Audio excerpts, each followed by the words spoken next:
बेटा हम लोग 2024 का सेट नंबर 5 सॉल्व कर रहे थे। ये उसी का अगला क्वेश्चन है। किसी त्रिभुज की भुजाओं के मध्य बिंदुओं के निर्देशांक आपको दिए गए हैं, इसके शीर्षों के निर्देशांक बताने के लिए कहा गया है। तो सबसे पहले आपको यहाँ कंसेप्ट आना चाहिए, किसकी? मध्य बिंदु को निकालने की कंसेप्ट। मध्य बिंदु दिया है ना, तो देखें ये मैंने एक रेखाखंड बनाया हुआ है। यहाँ भी लिखा था फार्मूला, लेकिन वहाँ आपको क्लियर दिखेगा नहीं। इसका पहला कार्नर का कोऑर्डिनेट x1 y1 z1 है, दूसरे कार्नर का x2 y2 z2 है। तो इसके मध्य बिंदु का निर्देशांक सभी बच्चों को मालूम कैसे निकाला जाता है। दोनों कार्नर का x कोऑर्डिनेट जोड़ दें, 2 से भाग करें तो मध्य बिंदु का x कोऑर्डिनेट आएगा। दोनों कार्नर के y कोऑर्डिनेट को जोड़ के 2 से भाग करें तो मध्य बिंदु का y कोऑर्डिनेट मिलेगा। दोनों कार्नर का z कोऑर्डिनेट जोड़ करके 2 से भाग करें तो मध्य बिंदु का z कोऑर्डिनेट मिलेगा। अब इसमें आपको चित्र बनाना पड़ेगा, क्योंकि बिना चित्र के आप करेंगे कैसे। तो ये त्रिभुज हमने बना दिया, ABC लिख दिया। इसका कोऑर्डिनेट मैंने x1 y1 z1, इसका x2 y2 z2 और इसका x3 y3 z3 लिख दिया। अब यहाँ इसके मध्य बिंदु को कोई भी आप नाम दे दो। तो मैंने यहाँ पर AC के मध्य बिंदु को D लिखा है, AB के मध्य बिंदु को E लिखा है और BC के मध्य बिंदु को F लिखा है। आप यहाँ D लिखना चाहें यहाँ D लिख सकते हैं, यहाँ E लिख सकते हैं और यहाँ F लिख सकते हैं, वो आपकी चॉइस है। इसमें कुछ रट करके आप नहीं जाएंगे। यहाँ आपको ये 3 पॉइंट दिया है, मध्य बिंदु हैं 3 जगह, 3 भुजाओं के। आप एक पॉइंट यहाँ ले लो, एक यहाँ ले लो और एक यहाँ ले लो। ओके, जैसा आप चाहो उस तरह से कर दो, उससे कोई दिक्कत नहीं। क्रम का यहाँ कोई महत्व नहीं कि कौन सा कहाँ रहेगा। आप इसको यहाँ रखना चाहते हो यहाँ रख सकते हो। तो मैंने ये 1 5 -1 को मैंने यहाँ रखा है D पर, और 0 4 -2 को मैंने E पर रखा है, और 2 3 4 को मैंने F पर रखा है। ओके, तो ये आपको रटना नहीं है कि कहाँ हमको E लिखना है, कहाँ D लिखना है, कहाँ F लिखना है, ये पॉइंट कहाँ रखें, ये कहाँ रखें। एक पॉइंट आप एक साइड पर ले लें, दूसरा दूसरी साइड पर, तीसरा तीसरी साइड पर। जो नाम लिखना चाहें लिख दें, वही नाम यहाँ लिख देना। तो अब इसी चित्र को देख करके मैंने लैंग्वेज लिखी है। चित्रानुसार माना त्रिभुज ABC के शीर्ष A x1 y1 z1, B x2 y2 z2 तथा C x3 y3 z3 इसी चित्र से आपने देख के लिखा। तथा ये यहाँ पर और अब भुजाओं के AB, दूसरी BC और तीसरी CA, इनके मध्यबिंदु के नाम लिखेंगे आप, के मध्यबिंदु क्रमशः। तो AB पहले आप लिखें तो AB का मध्यबिंदु आपने क्या माना है E, फिर BC का मध्यबिंदु आपने क्या माना है F, फिर CA का मध्यबिंदु आपने क्या माना है D। ओके, इसी क्रम में आप लिखेंगे, जैसा यहाँ पर आप लिखे हैं उसी हिसाब से जो लेटर यहाँ बनाएंगे वो लेटर लिखते चले जाएंगे। तो सेक्शन फार्मूला के प्रयोग से देखें, ये तो मध्य बिंदु का एक्चुअल कोऑर्डिनेट दिया है, और फार्मूले से भी तो आपने निकाल के कंपेयर करेंगे। तो दोनों कार्नर का कोऑर्डिनेट यहाँ आपने लिखा है। फार्मूले के अकॉर्डिंग मध्य बिंदु का x कोऑर्डिनेट क्या आएगा, x1 + x2/2। ये फार्मूले से हुआ, एक्चुअल में 2 है। y कोऑर्डिनेट फार्मूले के अकॉर्डिंग आएगा y1 + y2/2, एक्चुअल में 4 दिया है। z कोऑर्डिनेट फार्मूले के अकॉर्डिंग आएगा z1 + z2/2, एक्चुअल में -2 दिया है। अब इसमें तिरछा गुणा कर दें तो x1 + x2 आ गया 2 × 0 0, y1 + y2 आ गया 2 × 4 8, और z1 + z2 आ गया 2 × -2 -4। ये -4 लिखा है बेटा, इनको नंबरिंग कर दें। अब इसी तरह से हम लोग BC वाले के लिए चलेंगे और इसमें इसी तरह से कंपेयर करके लिखें। देखिए बेटा, मैंने वही डायग्राम दोबारा बनाया है जिससे कि आपको समझ में आ सके। अब हम लोग यहाँ BC के मध्य बिंदु के लिए चल रहे हैं, इसको आपने F माना हुआ है। ठीक, इसका पहला कार्नर क्या है x2 y2 z2, दूसरा वाला x3 y3 z3। अब यहाँ मिडिल पॉइंट का कोऑर्डिनेट दिया है, तो पहले तो हम फार्मूले से लिखेंगे। तो देखोगे यहाँ बिंदु F का जो फार्मूले के अकॉर्डिंग x कोऑर्डिनेट आएगा वो क्या आएगा, x2 + x3/2। एक्चुअल में कितना दिया है 2। y कोऑर्डिनेट फार्मूले के अकॉर्डिंग आएगा y2 + y3/2, एक्चुअल में 3 दिया है। z कोऑर्डिनेट आएगा z2 + z3/2, फार्मूले के अकॉर्डिंग, एक्चुअल में 4 दिया है। तिरछा गुणा करते चले जाएं तो x2 + x3 2 × 2 4, y2 + y3 2 × 3 6, z2 + z3 2 × 4 8 आए। नंबरिंग कर दें 4 5 6। अब आप CA वाले पर आ जाएं, AC या CA जो भी है बिंदु D के लिए। ठीक, तो इसमें भी देखेंगे फार्मूले के अकॉर्डिंग इसके मध्य बिंदु का x कोऑर्डिनेट क्या आएगा, यहाँ x1 है और यहाँ x3 है बेटा, तो x1 + x3/2, एक्चुअल में 1 दिया है। y कोऑर्डिनेट फार्मूले के अकॉर्डिंग क्या आएगा, y1 प्लस y3/2, एक्चुअल में 5 दिया है। z कोऑर्डिनेट फार्मूले के according z1 plus z3/2, actual में -1 दिया है। तिरछा गुणा कर लें तो x1 प्लस x3 क्या आएगा, 2 × 1 2, y1 plus y3 2 × 5 10, z1 plus z3 2 × -1 -2। आपके सभी समीकरण बन गए। अब इसकी कंसेप्ट आप लोग सीखेंगे, कक्षा 10 में सीखे भी होंगे इस तरह से। मान लें एक समीकरण में a प्लस बी दे दिया, दूसरे में b प्लस सी, तीसरे में c प्लस ए, और हमें सॉल्व करके a b c की वैल्यू निकालना है। पहले कंसेप्ट सीख रहे हैं बेटा। तो तीनों समीकरण आप जोड़ दें, तो तीनों समीकरण जोड़ेंगे तो 2a plus 2b plus 2c इसकी वैल्यू मिलेगी, 2 से डिवाइड कर दें। अब यहाँ पर एक समीकरण आपको a प्लस बी प्लस सी मिल गया। अब इस समीकरण से आप पहले समीकरण को माइनस करें तो आपको c की वैल्यू मिल जाएगी। इसमें से आप दूसरा समीकरण माइनस करेंगे तो आपको a मिल जाएगा, तीसरा समीकरण आप माइनस करेंगे तो आपको b मिल जाएगा। ठीक, ये एक विधि हो गई। दूसरी विधि है कि इस समीकरण से आप पहला समीकरण माइनस कर देंगे तो आपको c की वैल्यू मिल गई, उस c की वैल्यू आप यहाँ रख देंगे तो आपको b की वैल्यू मिल जाएगी।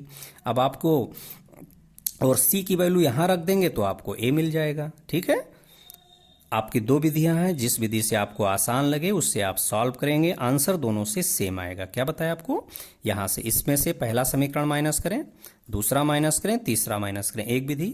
दूसरी विधि है इसमें से पहला समीकरण माइनस करें, आपको c की वैल्यू मिल गई, c की वैल्यू यहाँ रख दें आपको b मिल जाएगा, c की वैल्यू यहाँ रख दें आपको a मिल जाएगा। तैयार। तो देखते हैं हमारे पास, देखो बेटा x यहाँ पर एक तो x का है, दूसरा y का है, तीसरा z का है। x यहाँ का, यहाँ का, यहाँ का 3 हो गए। जैसे यहाँ a का मतलब पहला समझे, b मतलब दूसरा और c मतलब तीसरा, तो a प्लस b मतलब पहला प्लस दूसरा, यहाँ दूसरा प्लस तीसरा और यहाँ तीसरा प्लस पहला। तो देखोगे पहले समीकरण में हमने लिखा था बेटा x1 प्लस x2 की वैल्यू, समीकरण 1 में ये 0 आई थी। समीकरण 1 मेरा ये था, ये देखें, ये पहला प्लस दूसरा लिखा है ना, यहाँ दूसरा प्लस तीसरा, जो दूसरे नंबर पर वही यहाँ आ गया। और यहाँ आपने क्या लिखा है, पहला प्लस तीसरा, पहला प्लस दूसरा, दूसरा प्लस तीसरा, तीसरा प्लस पहला। तो आप यहाँ समीकरण 1, समीकरण 4 और समीकरण 7 इस कंसेप्ट के अकॉर्डिंग जोड़ दें। जोड़ेंगे तो आपको 2x1 plus 2x2 plus 2x3 मिलेगा, इक्वल टू यहाँ RHS में 0 है, समीकरण 1 हमने यहाँ रफली लिख दिया है, और यहाँ पर क्या है 4 और यहाँ पर है आपका 2, तो 0 प्लस 4 प्लस 2। अब यहाँ 2 कॉमन कर लें तो x1 plus x2 plus x3 की वैल्यू आपको मिल गई 3। अब समीकरण 10 में से आप समीकरण 1 घटा दें। ठीक है, तो क्या होगा, यहाँ x1 और x2 कैंसिल हो जाएगा, आपका x3 बचेगा, इक्वल टू यहाँ पर आपके पास क्या है 3 और यहाँ पर आपके पास है 0, तो 3 माइनस 0 3 हो गया, आपको x3 मिल गया। अब दोबारा आप इसी समीकरण 10 में से समीकरण 4 को माइनस कर दें तो क्या है, यहाँ x2 और x3 कैंसिल हो जाएगा, क्या बचेगा x1 बचेगा, इक्वल टू यहाँ क्या लिखा है 3 और यहाँ क्या लिखा है 4, तो 3 माइनस 4 -1 आ गया। अब समीकरण 10 से समीकरण 7 को माइनस कर दें, इस वाले को, तो इसमें x1 और x3 है तो x1 और x3 कैंसिल हो जाएगा, x2 बचेगा। x2 की वैल्यू आ जाएगी, देखेंगे यहाँ 3 लिखा है, माइनस के बाद यहाँ क्या लिखा है, यहाँ 2 लिखा है, तो 3 माइनस 2 इक्वल टू 1। ठीक है, इसी तरह से बेटा आप y के 3 समीकरण आपके पास हैं। समीकरण 2 है जिसमें आपके पास y1 प्लस y2 की वैल्यू लिखी समीकरण 2 में। देखें यहाँ y1 प्लस y2 है समीकरण 2 में, y2 प्लस y3 की वैल्यू है समीकरण 5 में, और y1 प्लस y3 की वैल्यू है समीकरण 8 में। अब इसी कंसेप्ट को मैं y के लिए लगा रहा हूं, तीनों समीकरण हम जोड़ दे रहे हैं, समीकरण 2, समीकरण 5 और समीकरण 8, मतलब y से रिलेटेड 3 समीकरण है, y1 y2 y3 से रिलेटेड तीनों समीकरण आपने जोड़ दिया तो 2y1 plus 2y2 plus 2y3 मिल गया। 2 कॉमन कर लें, 2 से डिवाइड कर दें। अब इस समीकरण नंबर 11 से समीकरण नंबर 2 को आप माइनस करेंगे। समीकरण 2 में बेटा y1 प्लस y2 था, ठीक है, तो समीकरण 11 से समीकरण 2 को आप माइनस करेंगे तो आपको y3 की वैल्यू मिल जाएगी। देखिए बेटा, आप समीकरण नंबर 11 से समीकरण नंबर 2 को माइनस करें। समीकरण 2 मैंने यहाँ पर रफली नोट कर लिया है समझाने के लिए। तो इसमें से जब आप इसको माइनस करेंगे तो y1 और y2 कैंसिल हो जाएगा, आपके पास y3 बचेगा। यहाँ आपके पास 12 है, 12 माइनस 8 सॉल्व कर लेंगे। अब इसी समीकरण 11 से समीकरण नंबर 5 को आप माइनस करेंगे। समीकरण 5 में y2 और y3 है, तो y2 और y3 यहाँ से कैंसिल हो जाएगा। क्या बचेगा आपके पास? y1 इक्वल टू यहाँ 12 है आपके पास, माइनस यहाँ पर आपके पास 6 है। इसी तरह से समीकरण नंबर 11 से आप समीकरण नंबर 8 को माइनस करेंगे तो y1 और y3 कैंसिल हो जाएगा, यहाँ से y2 बचेगा आपके पास, यहाँ 12 माइनस के बाद यहाँ 10, तो y1 y2 y3 की वैल्यू आ गई। इसी तरह से आपके पास z1 z2 z3 से रिलेटेड 3 समीकरण है। कौन कौन से? समीकरण नंबर 3, समीकरण नंबर 6 और समीकरण नंबर 9। इन तीनों समीकरण को आप जोड़ दें तो आपको 2z1 plus 2z2 plus 2z3 इसकी वैल्यू आएगी। RHS वाले जोड़े गए हैं, 2 कॉमन कर लें, 2 से डिवाइड कर दें। अब समीकरण नंबर 12 से समीकरण नंबर 3 को आप माइनस कर दें तो आपको Z3 मिल जाएगा। समीकरण 12 से समीकरण नंबर 6 को माइनस कर दें तो आपको Z1 मिल जाएगा। और समीकरण नंबर 12 से समीकरण नंबर 9 को माइनस कर दें तो आपको Z2 मिल जाएगी। जैसे यहाँ माइनस किया उसी तरह से आप यहाँ माइनस कर दें। भाई बेटा, ये हमारा Z1 प्लस Z2 वाला समीकरण है, मतलब समीकरण नंबर 3 था, ये समीकरण नंबर 6 था और समीकरण नंबर 9 है। तो समीकरण नंबर 12 से जब आप समीकरण 3 को माइनस करेंगे, देखें यही आपके पास बचेगा। समीकरण 12 से आप समीकरण 6 को माइनस करेंगे, आपके पास ये रिजल्ट आएगा। समीकरण 12 से समीकरण 9 को आप माइनस करेंगे तो ये आएगा। इतनी कैलकुलेशन आप कर लेंगे। अब त्रिभुज ABC के शीर्ष हैं, यहाँ x1 y1 z1 की वैल्यू आप रख दें, दूसरे में यहाँ x2 y2 z2 की जो वैल्यू आप कैलकुलेट किए हैं वो रख दें, तीसरे में x3 y3 z3 की वैल्यू रख दें। कैलकुलेट करके जो आई 8 नंबर का क्वेश्चन है, ये समझ में आ गया होगा। बेटा 2024 के सेट नंबर 6 में चलेंगे। यहाँ हमको 2 वेक्टर दिए हैं और इनके बीच का कोण पूछा गया है। तो जब भी आपको 2 सदिश दे दिए जाएं आई जे के फार्म में और उनके बीच का कोण पूछा जाए तो आपको a डॉट बी वाला फार्मूला लगाना है।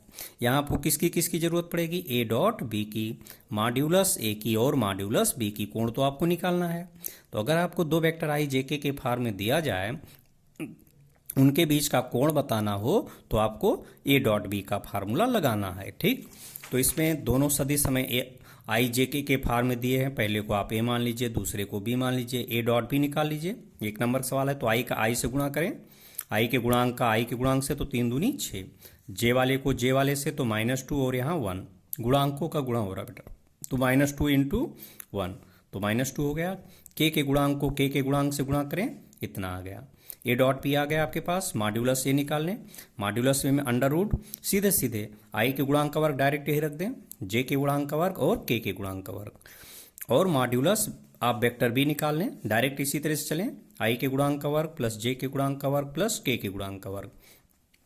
अब यहाँ से आप जब कॉस थीटा का फार्मूला लिखेंगे तो कॉस थीटा का फार्मूला क्या आ जाएगा? a डॉट बी अपान में modulus a into modulus B. ये बटे में चला जाएगा, इसको दूसरी तरफ भेजोगे, यहाँ अंश में है तो दूसरी तरफ हर में चला जाएगा। तो ये फार्मूला हो गया कॉस थीटा का। अब a dot B modulus a modulus B सबकी वैल्यू रख दें आप। ये जानते हैं √14 इंटू √14, 14 हो गया, कैंसिल कर दें, हाफ आ गया। अब ये कॉज कितने की वैल्यू होती है? ये वैल्यू है कॉज 60 डिग्री की, तो थीटा की वैल्यू आ गया 60 डिग्री, और या कह सकते हैं π/3। अगर इसको आप पाई के पदों में लिखना चाहते हैं तो 180 डिग्री से आप डिवाइड कर दीजिए और पाई से मल्टीप्लाई कर दीजिए। अगला क्वेश्चन, ये सदिश दिया है, इसकी दिक्कोज्याएं ज्ञात करना। तो आपको इसके लिए फार्मूला आना चाहिए कि किसी सदिश की दिक्कोज्याएं कैसे निकाली जाती हैं। ये फार्मूला आप लोगों को लिखाया गया था, वेक्टर आर दिया है। इसकी अगर आपको डायरेक्शन कोसाइंस चाहिए तो ये फार्मूला हो जाएगा कॉज अल्फा बराबर x बटे √x² plus y² plus z²। ये सदिश का मापांक है बेटा। इसको सीधे सीधे ऐसे तैयार कर सकते हो कि कॉज अल्फा बराबर क्या होगा? i का गुणांक बटे सदिश का मापांक, कॉज बीटा बराबर j का गुणांक बटे सदिश का मापांक, और कॉज गामा बराबर k का गुणांक बटे सदिश का मापांक। कॉज अल्फा आप क्या बोलेंगे? कॉज अल्फा बराबर i का गुणांक बटे सदिश का मापांक, कॉज बीटा बराबर j का गुणांक बटे सदिश का मापांक, और कॉज गामा बराबर k का गुणांक बटे सदिश का मापांक। क्योंकि वेक्टर आर का अगर यहाँ आप मॉड्यूलस देखोगे तो वेक्टर आर का ये मॉड्यूलस है। तो बेटा यहाँ इस सदिश की दिक्कोज्याएं ज्ञात करना, आप लोगों ने फार्मूला सीखा इसका कि दिक्कोज्याएं ज्ञात करने के लिए सबसे पहले आप क्या करेंगे? ये वेक्टर, जो वेक्टर है उसका पहले आप मापांक निकाल लें, मॉड्यूलस निकाल लें, ठीक। और फिर कॉज अल्फा क्या करेंगे? i का गुणांक बटे वेक्टर का मापांक, कॉज बीटा j का गुणांक बटे वेक्टर का मापांक, कॉज गामा k का गुणांक बटे वेक्टर का मापांक। तो यहाँ भी हमने इस क्वेश्चन में क्या किया, ये मेरा वेक्टर है, पहले मैंने इसका मापांक निकाल लिया। ठीक, डायरेक्ट इस तरह से लिख सकते हैं आप, यहाँ आई के गुणांक का वर्ग प्लस जे के गुणांक का वर्ग प्लस के गुणांक का वर्ग, ये तो मैंने समझाने के लिए लिख दिया है। √6 आ गया। अब सदिश आई प्लस जे -2 की दिक को जाएं। आई का गुणांक यहाँ कितना है आपके पास 1, अपान में मॉड्यूलस इसका कितना आया √6। जे का गुणांक आपके पास है +1, ठीक, और इसका मॉड्यूलस √6। एक नंबर का क्वेश्चन बेटा, यहाँ के का गुणांक -2 बटे इसका मॉड्यूलस। तो यहाँ आपको अगर वेक्टर दिया है आई जे के फॉर्म में और इसकी दिक को ज्याएं बतानी है तो सबसे पहले इसका आप मॉड्यूलस निकालेंगे, उसके बाद कॉज अल्फा का फार्मूला, क्योंकि cause alpha cos beta cause gamma यही दिक को ज्याएं होती है, मैं बता चुका हूँ। आई का गुणांक बटे वेक्टर का मॉड्यूलस कॉज बीटा, जे का गुणांक बटे वेक्टर का मॉड्यूलस कॉज गामा, के का गुणांक बटे वेक्टर का मॉड्यूलस। ये क्वेश्चन है बेटा संरेख बिंदु वाला, ये कंसेप्ट आप सीख चुके हैं, पिछला लेक्चर देख लें।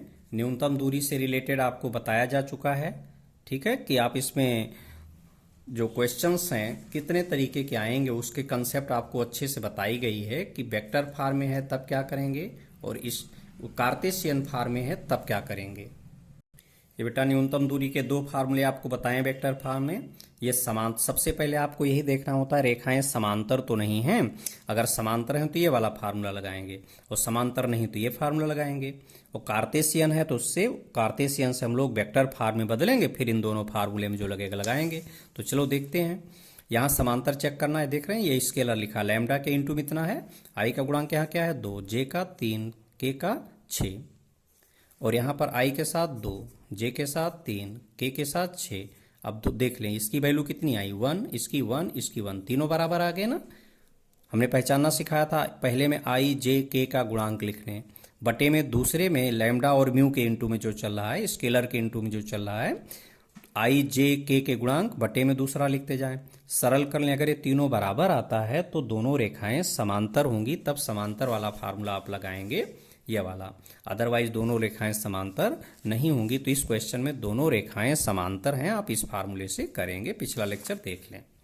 अब ये क्वेश्चन देखेंगे बेटा, किसी त्रिभुज एबीसी में शीर्ष एबीसी के स्थित सदिश क्रमशः vector A vector B vector C हैं, तो सिद्ध करो त्रिभुज एबीसी का क्षेत्रफल half A cross B plus B cross C plus C cross A होगा। बहुत ही मेन क्वेश्चन है, इसकी कंसेप्ट पहले आप लोग सीख लीजिए।